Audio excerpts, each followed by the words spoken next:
Hey everybody, I think we're going to go ahead and get started. You can keep taking pictures. I should really say first thing off, we should treat, while we have a great panel here and what's sure to be a great discussion, we should treat this space informally and continue to move back and forth between the food and your seats. I think there's plenty of food, so please help yourself continually. Nobody will take offense. So I just want to welcome you here tonight. My name is Mike Wafer. It's my good fortune to be board chair at New Winston Museum, and I'm really pleased to be here at United Metropolitan tonight, and for what is the third and final piece of a three-part series, salon series called Foodways to Community. Tonight's panel, as you know, is titled Restaurants, Caterers, and Community Integration, and I will let our moderator in a moment introduce the panel appropriately. Before I do that, I just want to say a couple things. First, New Winston Museum may or may not be a familiar organization for you. We've been operating in Winston-Salem for over 5 years now. You may know that about a year ago now we went into a transitional state.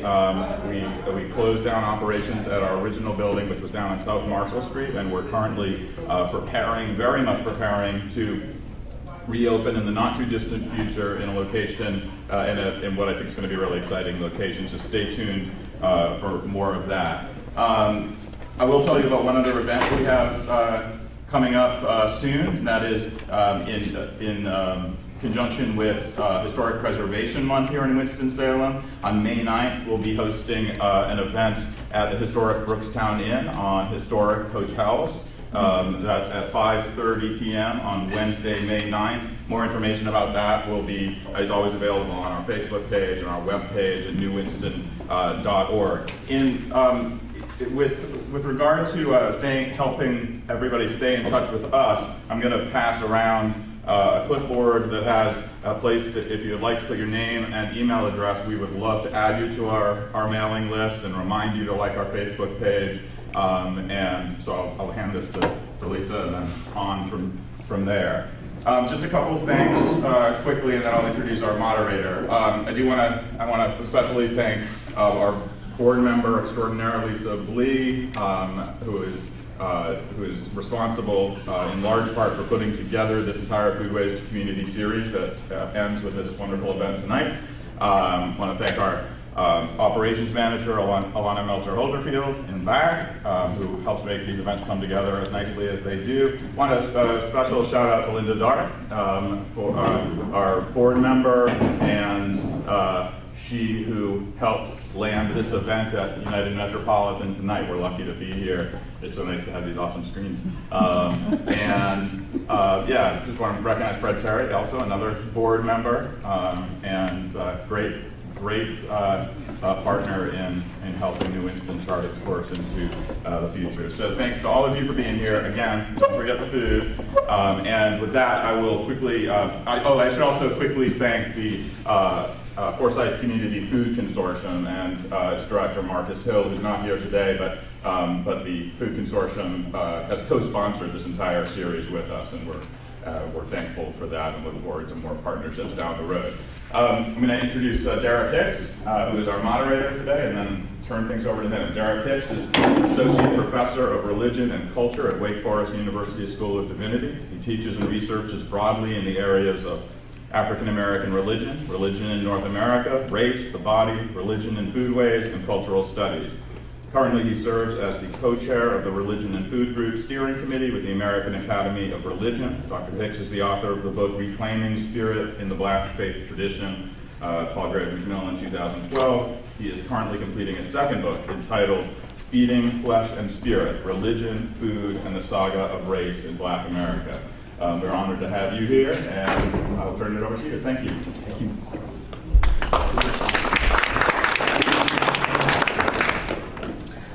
Is this where the mic is on?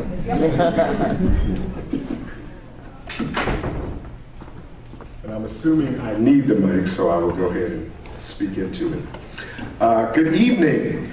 Great to see all of you out. My job is to say a few words to get us going and to set our trajectory and then get out of the way so that we can hear from these wonderful panelists. What does community integration mean in this age where we are being forced to rethink what community is? What core elements of community need not be rethought? In other words, what things do we need to hold on to that are traditional to our communities? Our time tonight allows us to consider these questions and more as we reflect on the ways our esteemed panelists contribute to the building of our community by feeding people within and outside of their communities. As a father of daughters, I have seen the movie, or I've seen many Disney movies, but one in particular I've seen many times, which is The Princess and the Frog.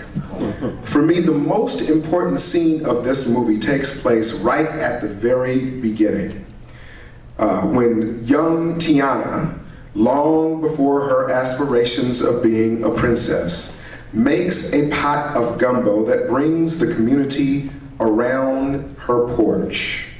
The scene pans out from a close shot of Tiana with her father calling the folks to come partake of the gumbo pot to an expanded image of the community emerging out of every direction.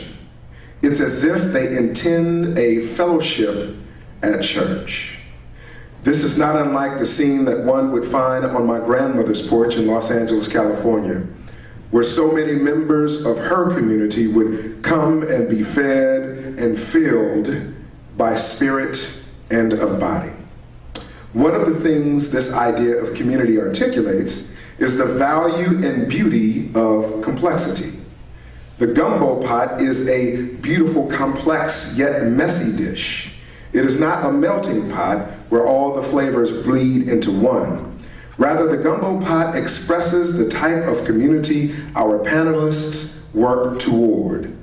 A community that values distinctiveness of all of its members.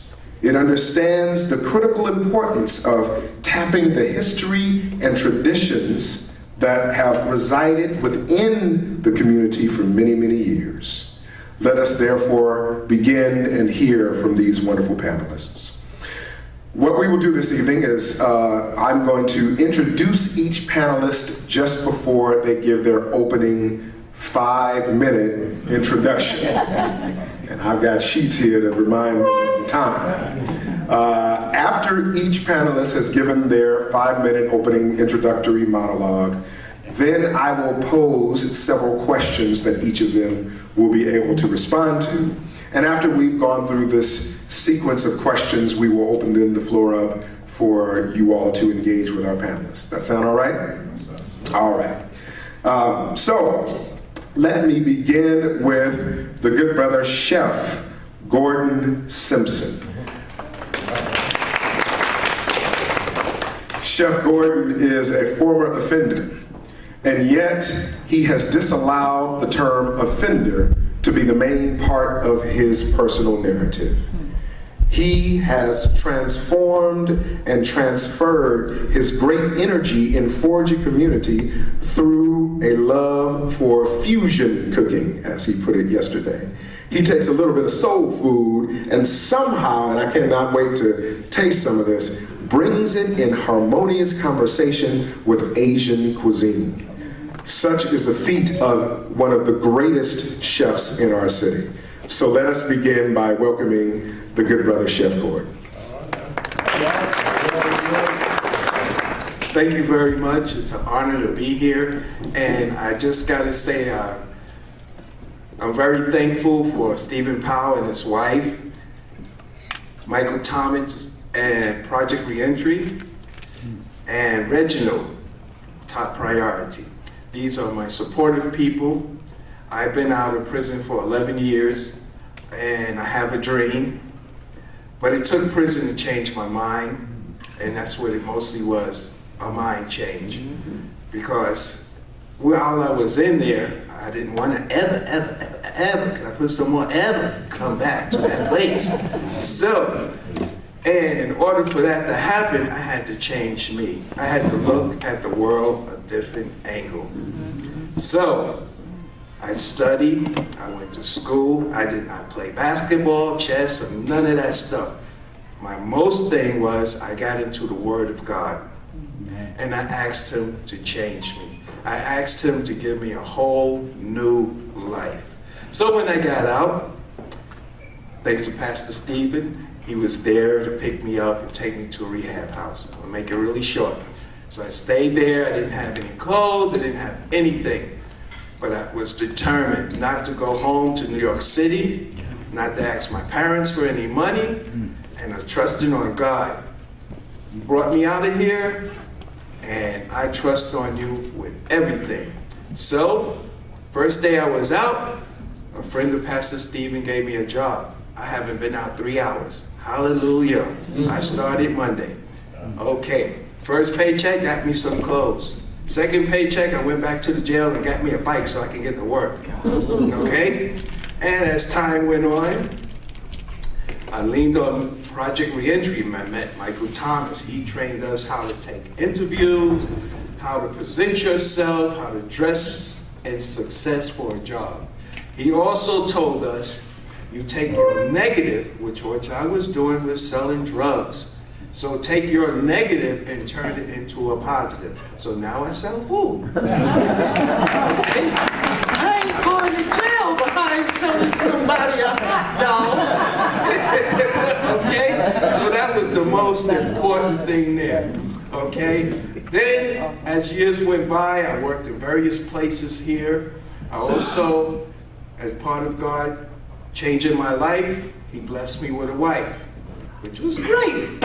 I wasn't specific in my prayers when I said I want a whole new life. I have 2 children. I'm 62 years old. I have a 5-year-old. I have an 18-month. And I was like, Lord, I should have been more specific. You know? So anyway, they show me unconditional love. They give me the strength to do what I have to do.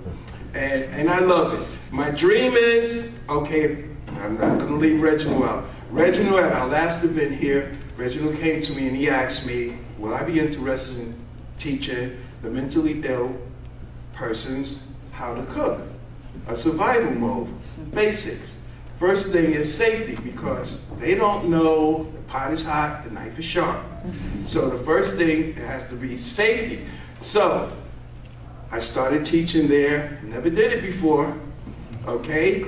They started to pick up. It started to get through. I am so proud of myself because I don't know what they're absorbing, but they're absorbing a lot. I teach them table manners, how to make cookies, how to do peanut butter and jelly sandwiches in case if they're home, their parents or someone is not there. So that's my way of giving back to the community. I love what I do. I love to cook. I don't know mechanic. I don't know none of that stuff. But you give me a pot and a pan and a spoon, and we can go from there. And I thank you all for listening to my small testimony.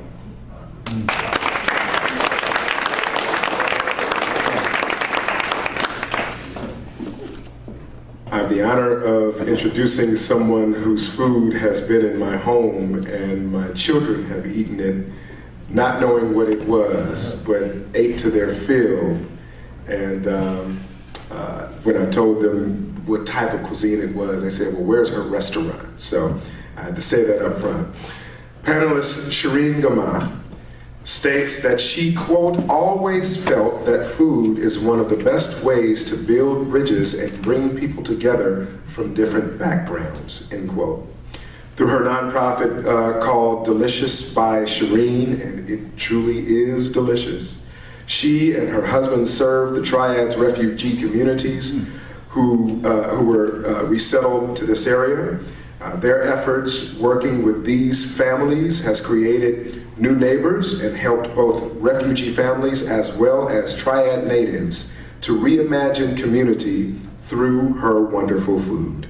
I give you Shereen.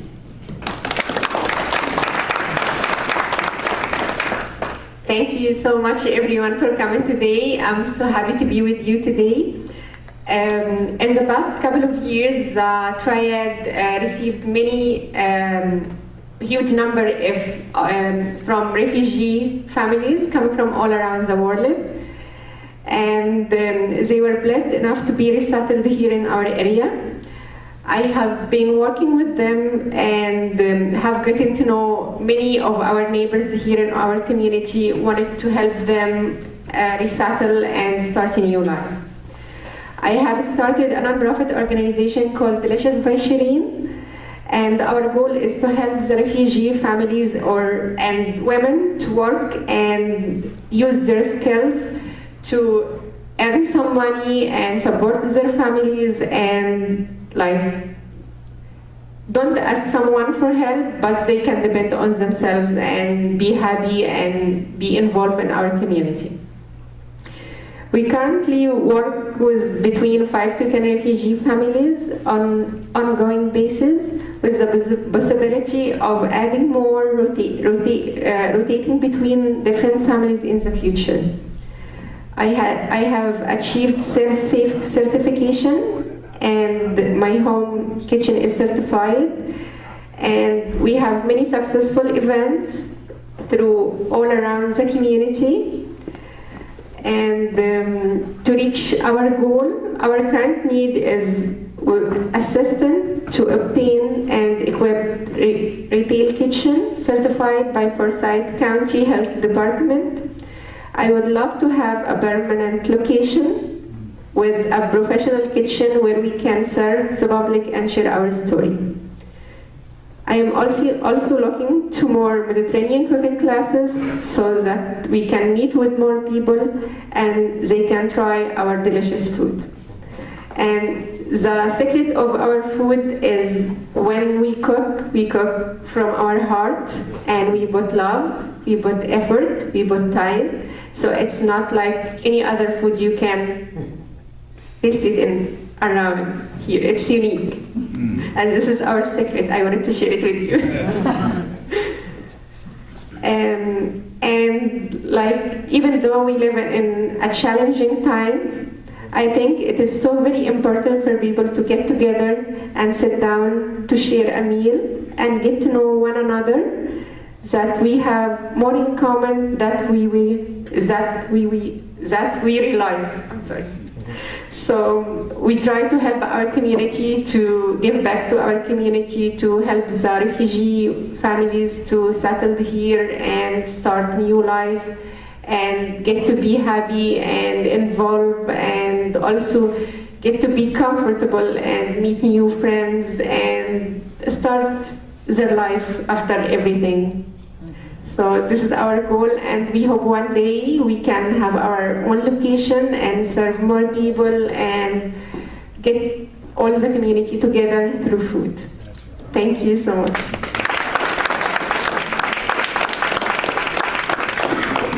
Clearly, these are not academics, because I don't even need to show them.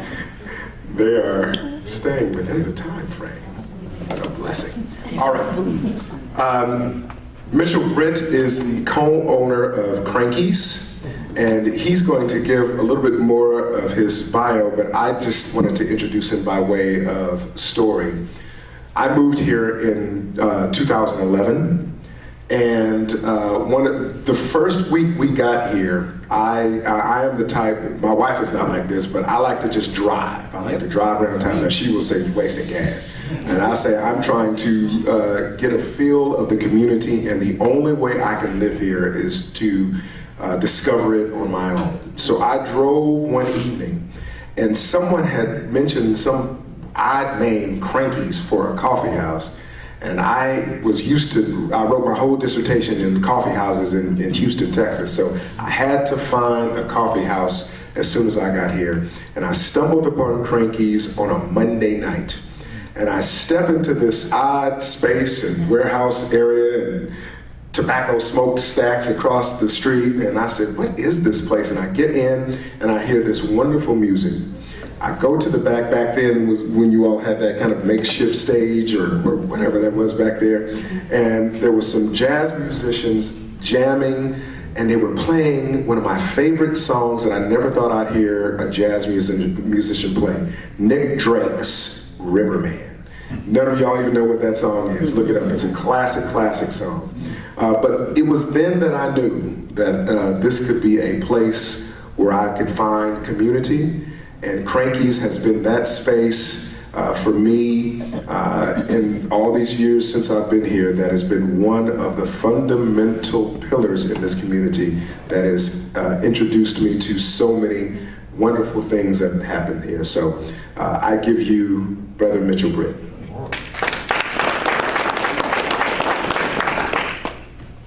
Hello, my name is Mitchell. I'm from Winston-Salem, and I represent a small portion of a big team at Krankies. We've been in business since 2003, and we have grown from just a few handful of employees to now 45.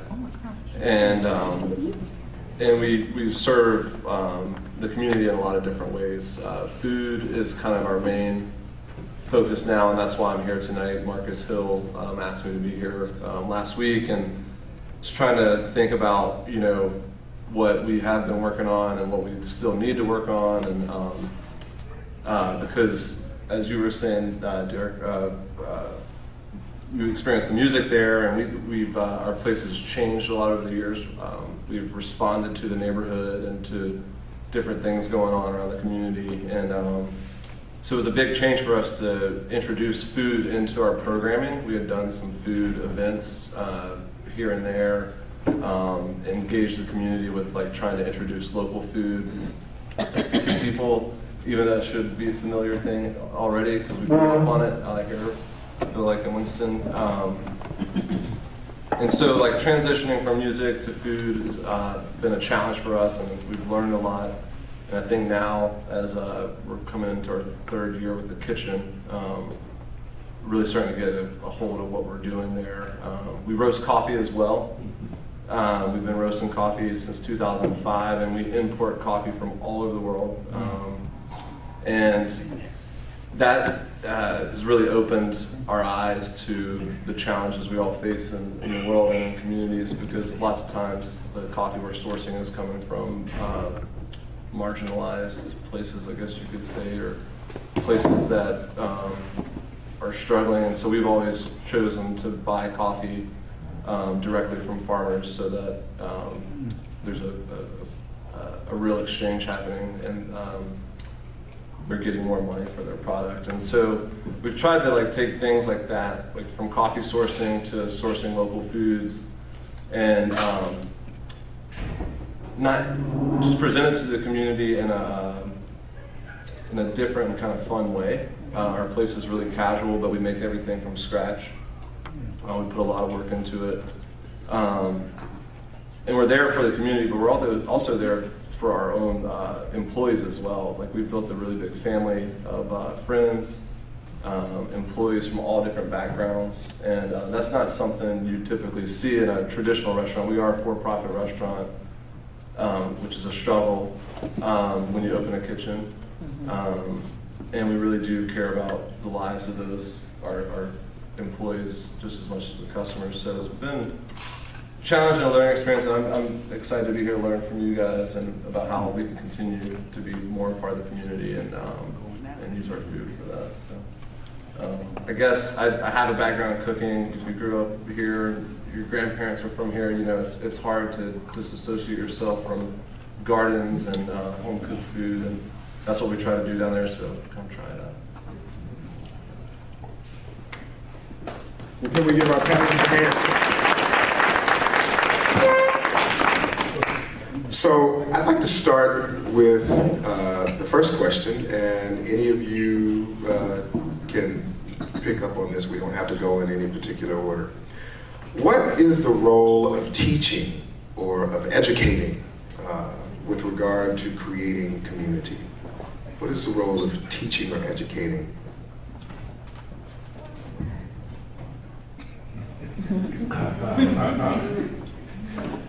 I think teaching is very important because one thing, your ancestors, your parents, and it holds a heavy culture to carry it on. And also, when you're teaching your younger or the community, it brings together, he used gumbo, I use a melting pot, because it takes a little bit of everybody, a little bit of everything and everywhere to make things come together. Just like if we start thinking about where our clothing, our food, material come from all over the world. China plays a good part, Italy, you know, and here in America, and we all get together, we make a car.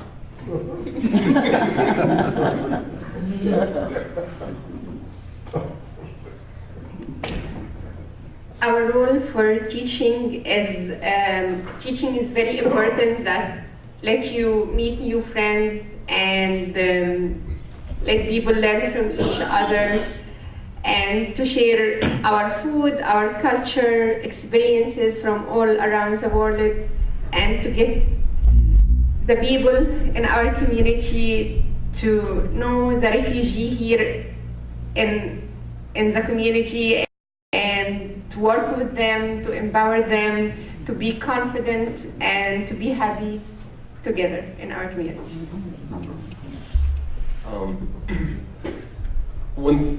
I think that presenting food in an authentic way and in a casual way in a restaurant setting helps build community, because I'd like to think that people feel like our food is accessible. And so like the exchange that we have with our guests and the farmers that we work with, and even like our employees, we're working with a lot of new foods that they haven't maybe used before, and so there's a lot of education throughout that whole supply chain in the restaurant. And then even as the front of the house and the dining room, you know. So in our context there's a lot of education. It's not necessarily specific, it's every day and it's changing, but it definitely contributes to the vibe and what you're experiencing there. So. I want to add to that as well. I've told this story before to a few in this room, but I'm realizing as I'm trying to write this book, the extent to which education and understanding of cultural history is important, and kind of taking on a position of educating those who may not know. So I called my grandmother several years ago, and I had made a pot of kale. And we had a conversation about this the other night, and I called her and I jokingly said, you know, I made this great kale, I can outdo you. Now, my grandmama taught me how to cook. You see me move from my grandmother to my grandmama, because my grandmama taught me how to cook. And she's from central Louisiana, and so I grew up on central Louisiana cuisine, and I cook myself now. And I called her and I said, you know, I made this great kale. It's a shame that I didn't find out about kale until I was grown. The powers that be kept kale from us. And she didn't laugh. And I said, well, Sadie, when I'm joking with my grandmother, I can call her by her first name. I said, Sadie, that's just a joke. She said, well, I don't think it's funny. I said, why? She said, I'm disappointed. I said, why are you disappointed? She said, you've been eating kale all your life. I said, no, I haven't. She said, yes, you did. I grew kale in the backyard. I said, now, you know, by then she's in her 80s. I said, you just must have forgotten. You grew collard greens and mustard greens in the backyard, and Mrs. Speed on the other side of the fence grew turnip greens, and y'all would exchange. She said, no, between my collards and my mustards, I grew kale. Now, we didn't name it back then because we didn't have to. It wasn't this big superfood that everybody calls it today. All kale was for us, for me, was a supplemental green. It's the thing that augmented the taste between my collards and my mustards. So, I hate to disappoint you, grandson, but you have been eating kale all your life. Maybe you should be more educated in your own history. That got me to thinking. As an academician, yes it did, how much even I take for granted the cultural history and tradition that I myself had been tutored in. So for me, education becomes primarily important, not solely because I'm a professor who teaches folks, but more so in terms of how I intend to engage community around these issues, these tenuous issues in communities who are, as Reverend Dr. Heber Brown says, suffering under food apartheid, not just food insecurity, right? So education becomes a key in getting through and beyond some of those issues. All right, I just wanted to throw that out. That will be the only one I'll respond to. Next question for the panelists. How do you visualize your work as giving back to the community? How do you visualize your work as giving back? Well, I think of a situation I had right before I came over at the restaurant, getting ready for dinner service. There's, with as many employees as we have,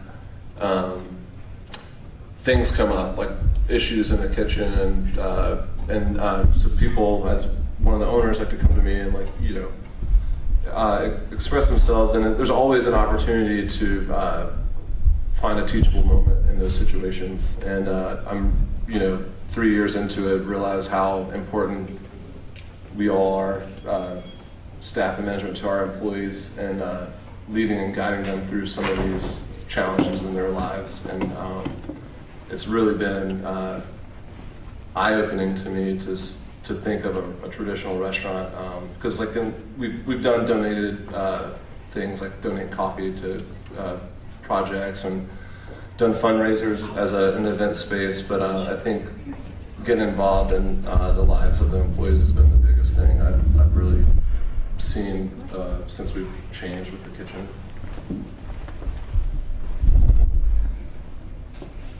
Like, through our work as a catering business, we get to meet with different people from all around the world, and we are blessed to share together our culture, religion, food, experiences, to discover that we all the same people who wants the same thing for our families. We want to love each other, live in peace, and to live together in harmony, no matter where you come from or how you look like. That's true. And because we have more in common, more things to get us together than we realize, and than our differences.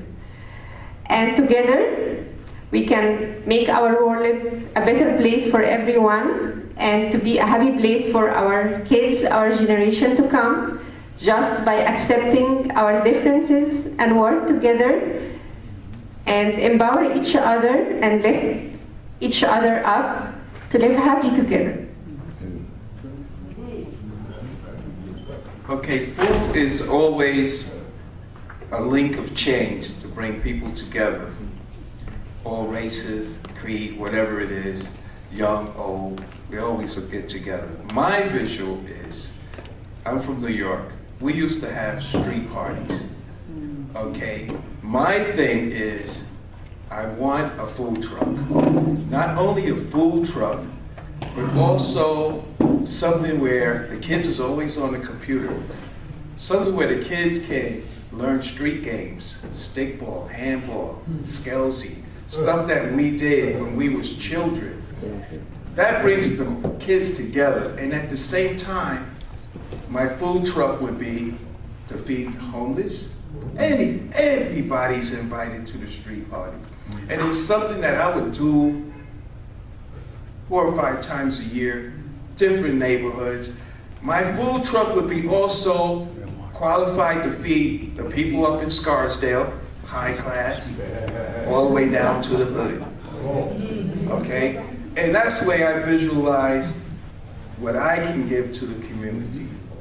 I'm praying on it, and the day it comes, you may see Gordon's hot dogs. But that would also be with also street games. Street games is not expensive, but it brings the kids together, brings them out of the neighborhood, get them off the computer. Also, teaching the younger generation how to cook. Most young ladies and men, they can't clean a chicken. Well, I'm going to Kentucky Fried. I'm going to get Mrs. Weaver's, you know, everything microwavable. But it's also good to give that back too. Hey, don't buy that. Save that money. You on a budget? Go to Food Bank. Hey, Steve, go to Food Bank. They're going to give you some food that's raw. So that way you can go home, learn how to cook that chicken for your family and your young ones from scratch. That's right. Come on. Simpson, you gonna have double Dutch in there too? That girl's going to go. Hey, guys. So continuing that in that line of thinking, how do each of you see your work as bridging cultural gaps? Shereen, you mentioned in your response to how you contribute to giving back to the community that one of the primary reasons you do what you do is because you want people to understand that we have commonalities, right? Common desires, common goals in life. So for each of you, I'd like for you to reflect on how you see your work as bridging cultural gaps, whether that be religious or racial or cultural or traditional or what have you. I'm going to say this real quick. Shereen makes some very good cookies. Okay? Now, I like to sneak into her recipe and see what she's doing. So that one thing is going to humble me because I want what she got. And then once I see what she has, I want to share what I know. So we're going to make a super chocolate chip. Okay? So, and that's how we can get together and whatnot, you know? Okay? It's so beautiful to interact with other countries, other cultures, because you don't know what their ideas is, and it opened a way for you. That light bulb will go off and say, hey, let's get together and let's do this. Bam, there it is.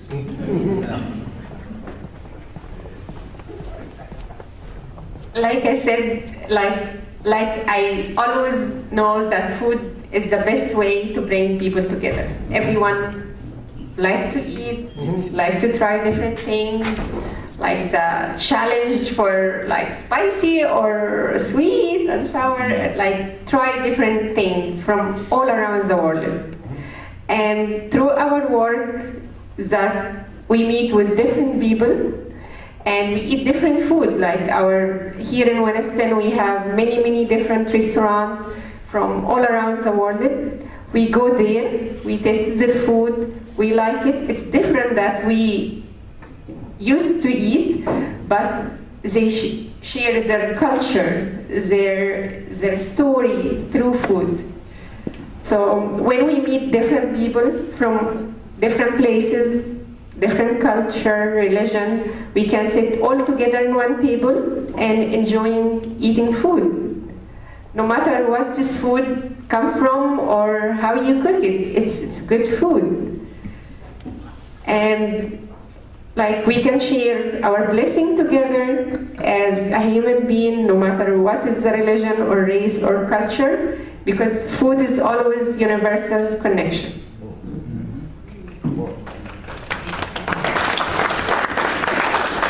Definitely agree that breaking bread together is a great way to just commune with one another. We have to eat, you know, to live.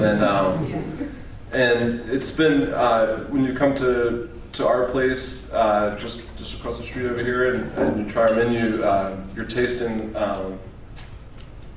recipes from my grandmother and the grandmothers and mothers and mothers of lots of people in our kitchen, and we're constantly revising our menu. And so like culturally, I think we're keeping some of these recipes alive and traditions alive here for this community, because you know, our pickled beets, I think you guys will find them familiar, and if not, tell us how you like them, and you know, learn from you guys. So, but things like that, like teaching like our staff how to make homemade food. Almost everything we do is made from scratch, and that's a challenge in and of itself, just to keep that tradition going.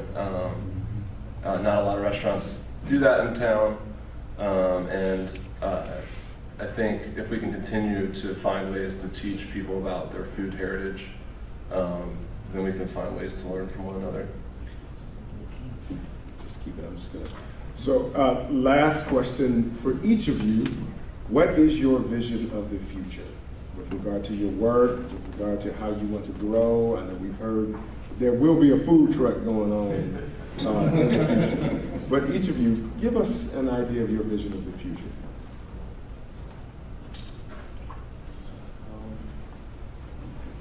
Vision for the future, we're almost 15 years into this, so I think for me it's just to continue to figure out ways I can learn to contribute through what we've accomplished down there, and continue to incorporate agriculture into our kitchen, local agriculture and teachable moments in agriculture. Something I would like to see happen is more like trade school type training or folk school training for young teenagers, where they could get out into gardens and farms and like learn how to feed themselves. And so that's something we're working on.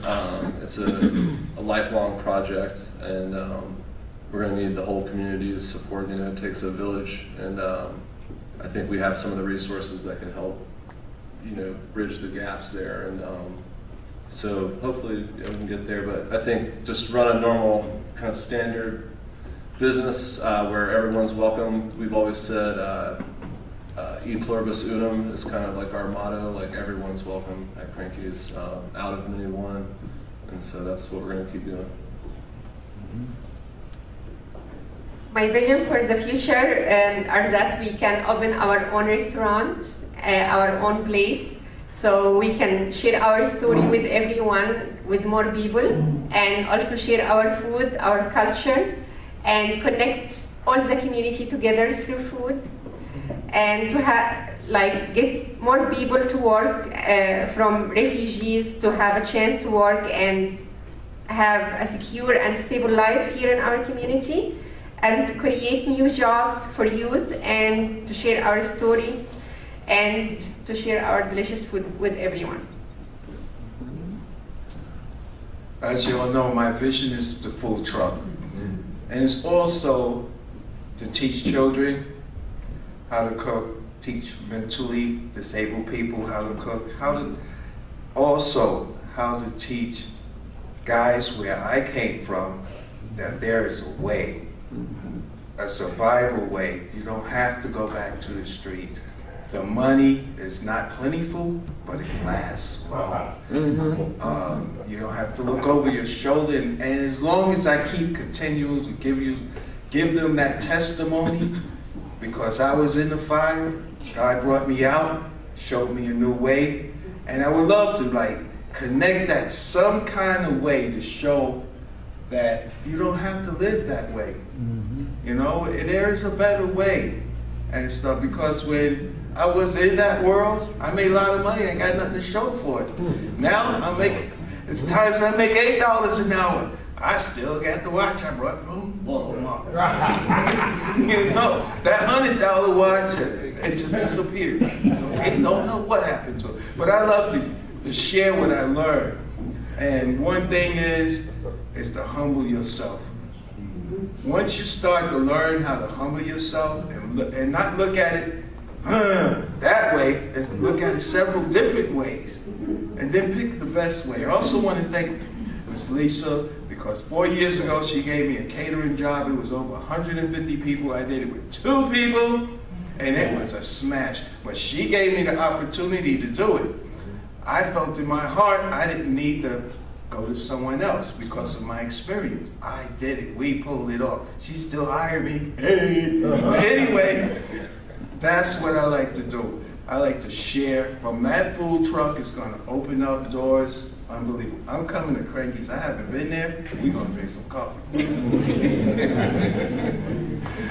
Would join me in giving a round of applause for our panelists. And now we have time to engage in conversation. So does the mic need to be passed around? We can do that. I can help with that. I think we already have a question on the floor.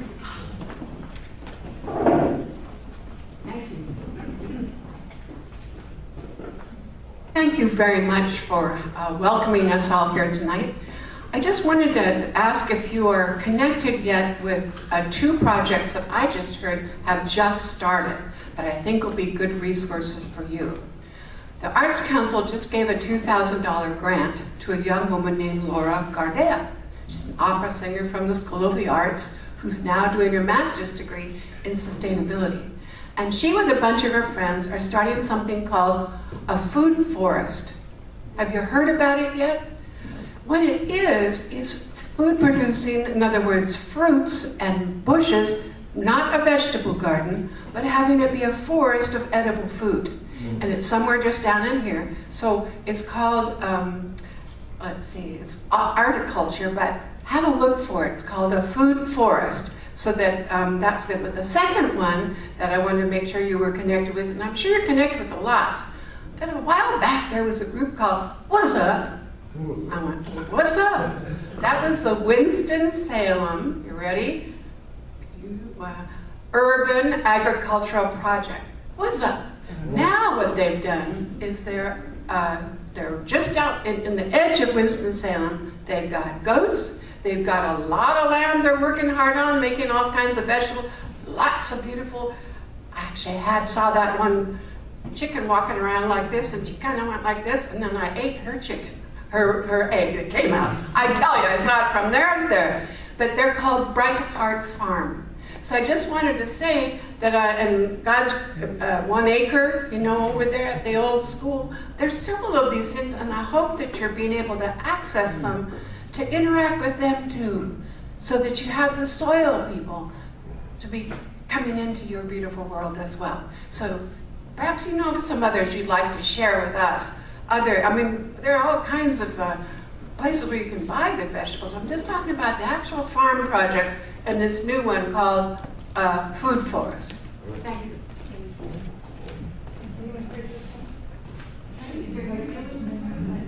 I know those guys. Yeah, okay. So yeah, I'm familiar with the project. I've heard about it. But yeah, there's lots of projects like that. The Carolina Farm Stewardship Association is a great place to connect and see what's going on by like county and across the state. And they host different farm schools. Actually, the Organic Growers School is a great way to interact with that organization and then bring that stuff back to our community. I know several people from here, myself included, that have gone to that program and learned everything from using draft horses to making goat milk soap and things like that. But yeah, there's lots of people and a lot of these people hang out at Krankies and exchange ideas, and other places, Apple and Green Urban Farm, and Triad Buying Co-op, Cobblestone Farmers Market is a great place to connect as well. Any other questions? I have a question. Gordon, do you ever hear from any of your ex-colleagues, shall we say, the people in the big house? Do they ever reach out to you and say, hey, I'm getting out? Yes. Help me out? Yes, we have, when I came out, came into a halfway house, and it was run by Stephen Powell, which is here today, through First Assembly. So this is 11 years later, we still get together. Some of the guys, the ones that was strong, made it. The ones that was weak, I don't know what happened, they might be back in. But we get together every Monday, and we have a prayer meeting. We have a support group. So whenever we're going through things, because the world is what the world is, okay, sometimes it's hard to get a job because what they're gonna say, you got a record, you don't wanna play it. Anyway, so it's hard to get a job, so we support each other. And the best thing about that is that each one of us wear each other's shoes. So I know what it feels like to be rejected, but it's not over with. Because when that door closed, it'll be another door to open up for you. And that's what we mostly do. And also go back to a prison once in a while, and I let them know my update. and let them know that when they come out, yeah, Satan's waiting for you at the door, but you ain't got to pay attention to that. So just bypass that and look for positive stuff. The mind change starts when you leave there. You practice inside. Any other questions? Michael?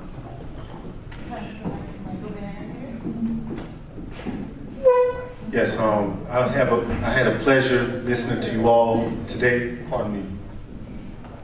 Listening to you all today. I got a lot from that. I don't know what I missed.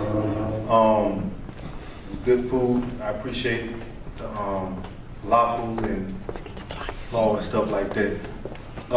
Since we at the table together, I wanted to ask a question. If you were all in a setting where you were serving the food, like at a like when people come down through the aisle or whatever, and you seen different groups, you know what I'm saying, and you were instructed to give different groups different rations of food, and you all had all the food behind the counter, you know what I mean, and you noticed that some groups were getting a slab of meatloaf, macaroni and cheese, greens, and then you might have had another group. You were instructed to give them a heap of beans and some rice, and it had some herbs in it. And then another group, they said give them a peanut butter sandwich. You know what I mean? And then you had maybe like some different greens or something you could have played with, and kind of, as a chef, you could kind of fill out the plate. So when you see these groups coming through, and you notice that the last group with the peanut butter sandwich, they can't hardly open their mouth to say nothing to you when they're coming through, because their mouth so stuck on the peanut butter. You know what I'm saying? But everybody else is nourished, you know, licking their lips and all this great food. They thanking you coming through, and they got energy when it's time to represent. You know what I'm saying? They got energy to represent themselves. But the last group, their mouth kind of stuck. What would you, as servers of the food, how would you address that situation? I know that's kind of like a question, kind of put you on the spot. Thank you. Shereen does that. They give the same thing. Anybody else would do that?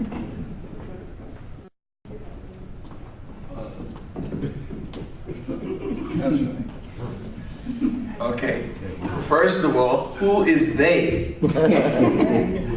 Yeah, who is they that set these sets of rules that this group, that group, that group? I'm a rebel. I don't like the idea because we're all people. Okay, so who is they? That's what I want to know. Whoever they is, that got to be broken.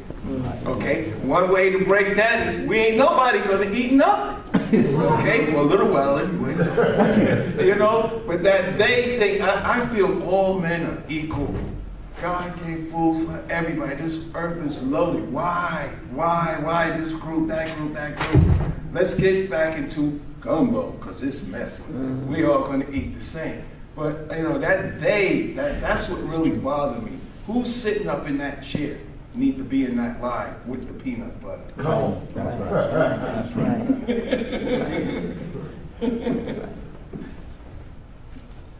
right. Like we have starting a group called WOW, Women of Worship.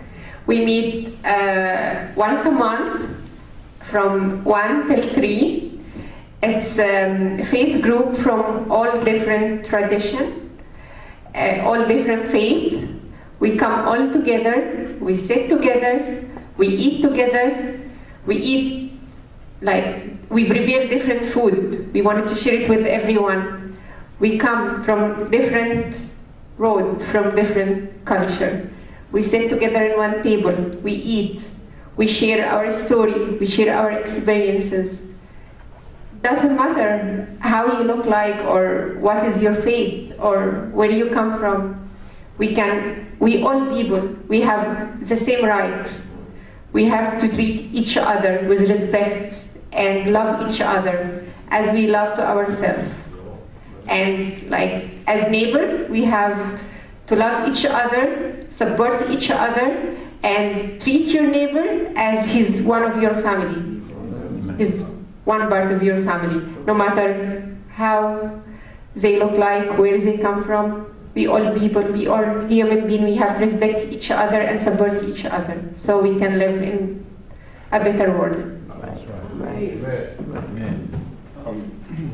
So the question makes me think about the Michael Twitty event, which I've had the pleasure to attend. And you know, if you're from the South, no matter what color you are, background, like we share certain food traditions, just like that can't be separated. And I think that for me, that's the tie that binds. Here, part of that is that, you know, our experience is shared, no matter how we look at it. And so, yeah, I'm gonna give you my best and hope that, like, if I'm in your home, someone's gonna, you know, do the same for me. And but yeah, it's a tough question to answer. Yeah. I got one more thing to add on to that. I was a chef in prison. Okay, I'm gonna say they gave us the truck that gave us food, right? Okay, it wasn't the best top-notch food because it's prison food. The cooks that was there really used to mess it up. I used to get so upset because it would be good food, and by the time they mess it up, so I started cooking in the kitchen, right? The food was a lot better. I had the officers, they was eating, okay? Guys was going to the bin for trying to steal the food out the kitchen. They would give them 30 days for stealing fried chicken. But it was like really good food. So instead of them giving them that slop, you know, I went in there and they used to call me the TV chef. They used to tease me because it would take the same liver and saute it with onions and garlic, blah, blah, blah, and it came out ooh la la. Which other guys used to just throw it in a pot and here, but it didn't have to be. That was the day. So we changed it. It wasn't a long time, you know, it was just a period of time because I was just passing through, you know. So that's one of the ways of changing the day. I think too, what you hear in each response also makes clear that sometimes they, whoever they are, can overprescribe and can just assume that group wants that food, this group wants this food, and therefore you need to stay in your lane with respect to culinary culture and cuisine. And we learned in Wake Forest Divinity School, about 3 years ago, we began to incorporate community lunches every Tuesday and Thursday. And so anyone can, it's for the Wake Div community, but anyone can come and partake of our community lunches on Tuesdays and Thursdays. And through trial and error, there were some they folk who figured we need to have this type of food because a larger percentage of our students would like that.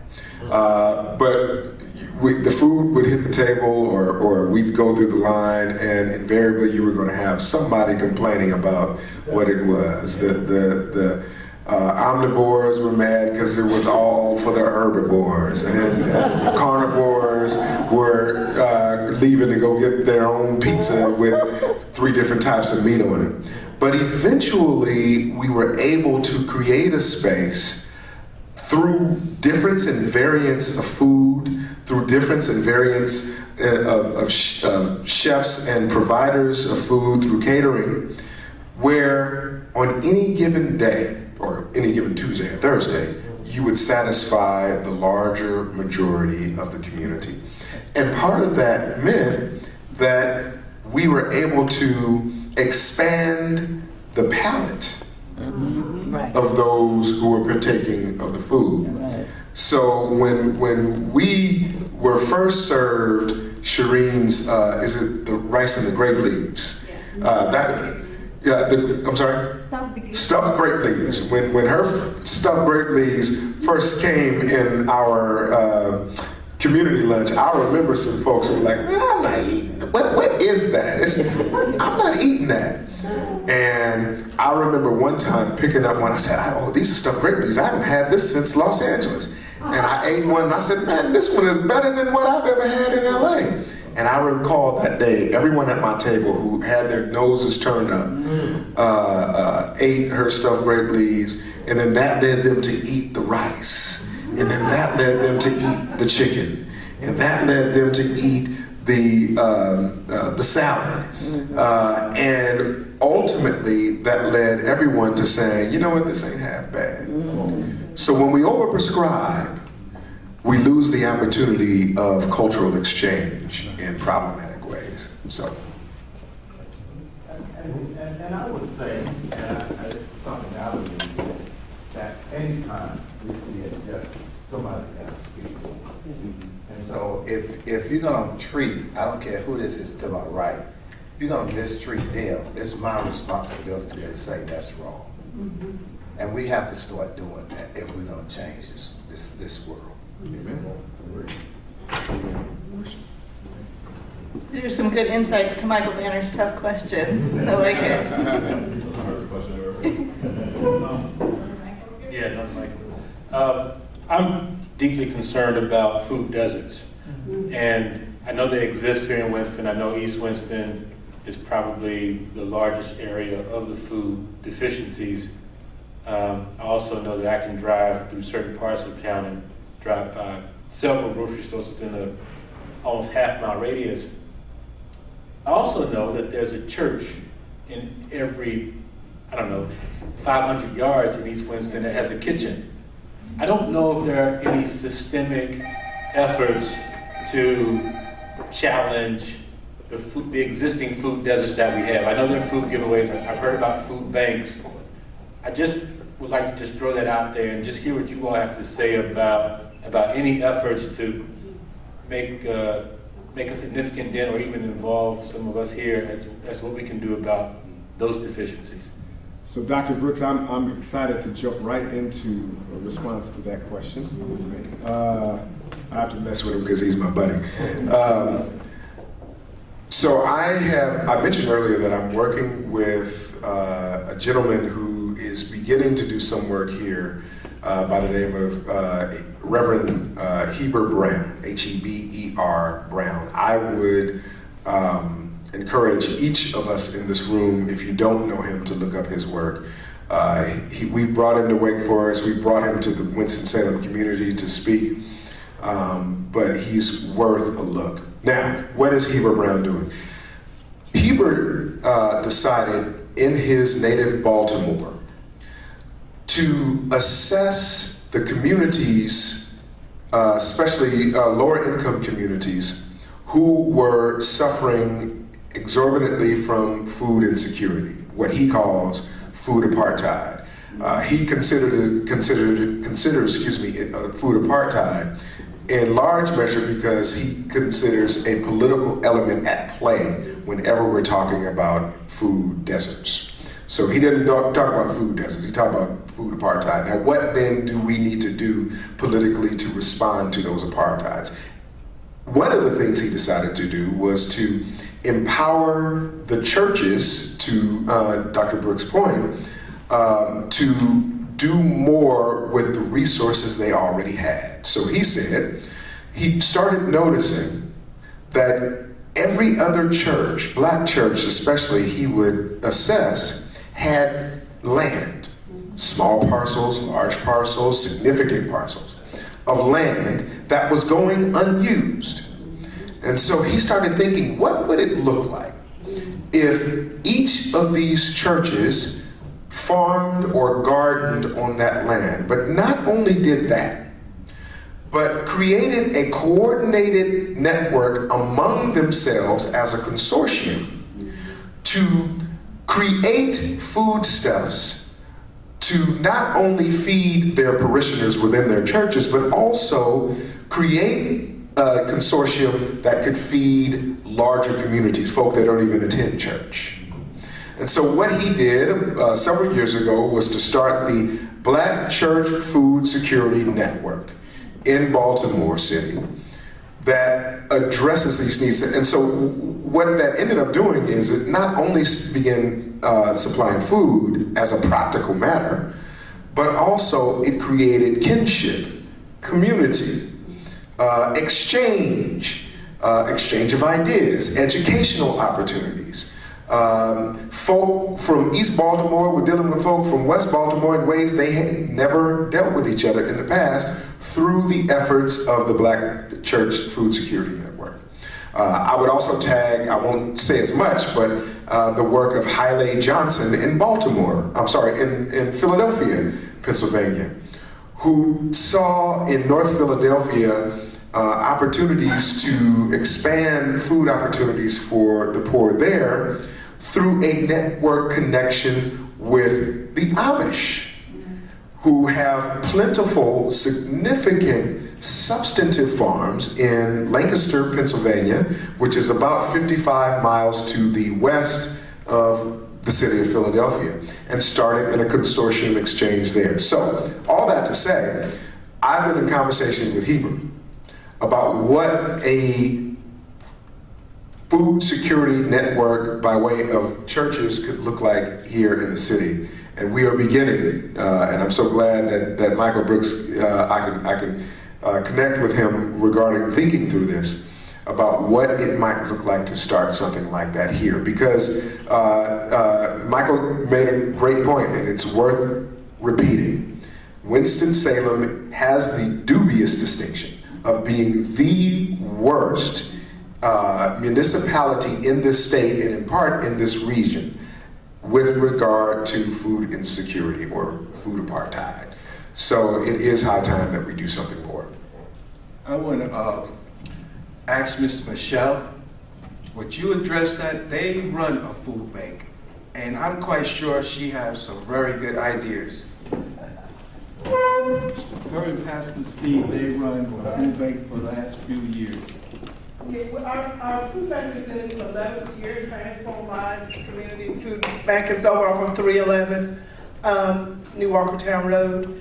I think the most unique thing about our food bank is that everyone that operates that food bank is someone from the community. There were people that were standing in the line at first who are now running it, making the decisions, serve on the board, and it's run better than it's ever been run. And what has really just impacted us about that is that folk in the communities where the bank is have found out a way to meet a need and a solution to meet that need, and they also have found a way to give back. And so that's what we love about that. But I would say in a peak month, we've given away 20,000 pounds of food. We're very small, but our community leaders, I call them servant leaders, but the folks from the community that serve through that bank, they travel to 26 locations a week to pick up food to be able to distribute. And we were recently recognized by Second Harvest Food Bank because we're so small, but we have a big heart, so we make a big impact. And we just look at that as God really just blessing it and prospering it, because we started out just serving maybe 30 people a week. And now we open 2 times a week, and I know we serve at least 150, 125, 150 each time. So that's just seeing it, how it can multiply and grow. We have the opportunity. One blessing that comes to us is that through being a food bank partner, that we have stores that used to throw away food, and now we're able to pick that food up, 2 or 3 days before the expiration date on it, and then we're able to allow people from the community, and we don't check. You don't have to have ID and all that stuff to show up and get food. You can just show up and get food, and we see a blessing in it, because when we first started, we opened for a food pantry the last Friday of the month, once a month. And we just continue to do that because we found that to be a time when people really needed food. It was just before the first of the month and really needed food.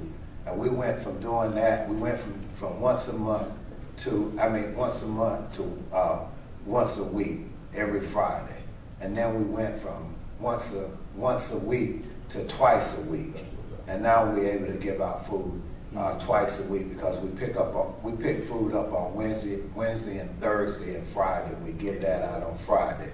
And then we pick up Saturday and Sunday, and we're able to have a late Sunday afternoon food pantry. And we get fresh produce, we get meats, we get bread, bakery items, we have canned goods. You know, people are just welcome to come and get it. And we can't say enough about our volunteers that go around and pick and make the pickups, bring it back, and get it ready for people to come in. And we try to do it as a shop. We don't create bags or bag it up. We let them come in and shop for what they desire to purchase. Not purchase, but pick up for their pantry items that day. I don't mean to cut you off. We're short on time, so we're about to wrap it up. Yeah, unless there's somebody else who has one more question, maybe you do. One more on the It's wonderful that the churches are networking like that, but we have another network that I think we could really pull on, and that's our school system. Because if you came from LA, you probably know about Crenshaw High School. Okay, Crenshaw's rough and ready, and they have a little garden, but what they set up was a program with their seniors to take care of that garden, eventually got enough to be able to share, and someone came up with the idea of them making a salad dressing to go with all this stuff. Have you ever bought Food from the Hood? That is across the country. It's called Food from the Hood. And what they've done is the seniors that become part of that school program, they earn enough to send themselves to college. So this whole network of our school system, I think, is still under-evolved. And I could see you guys going in convincing them, we can do better than this. And Food from the Hood would be a good example to be able to follow. Thank you so much. This has been so interesting. I just want to say a few thank yous. First, I want to thank you actually for mentioning Laura Gardea's Acadia Food Forest, because when you said it, believe it or not, I was in my kids' treehouse, kind of playhouse in our backyard the other day, and so I'm elevated about up at 10-foot height, and I look over the fence, and there's Laura, because the food forest is on the other side of the fence in my backyard, and she's a former student. So I was like, "Hey, Laura, what are you doing?" "I'm starting a food forest on the opposite side of your fence." So, a small world. I want to thank Derek for moderating and also for taking me back into dissertation writing memories. I wrote my dissertation in Krankies.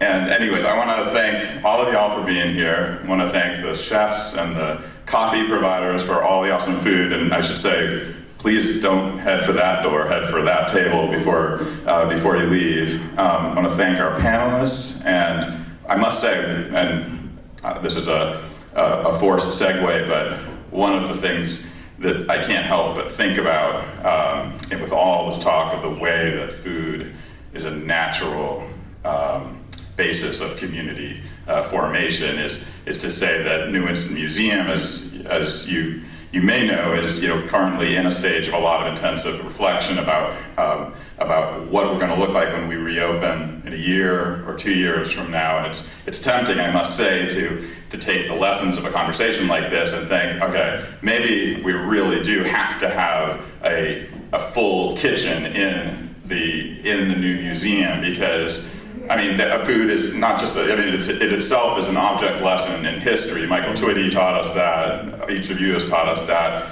But it also is just a great basis for good conversation, and that's ultimately what New Winston, more than being a museum dedicated to objects or artifacts or boring stories on walls. There can be good stories on walls, but is really about bringing dialogue and conversation into this city in new and ongoing ways. So with that said, again, thank you to everybody here, and please keep eating.